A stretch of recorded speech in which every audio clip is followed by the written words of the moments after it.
నిలిపొచ్చా ఇటు నిలిపోచ్చాడా నిలిపోయే జగన్ నిలిపో ఇవ్వదు ముందురా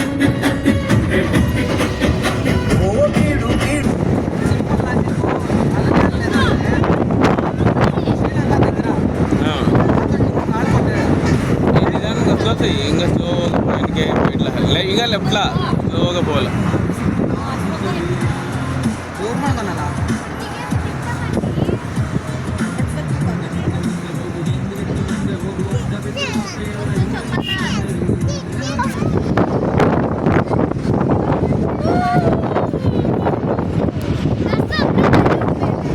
చూడండి ఏడా చూసుకోరా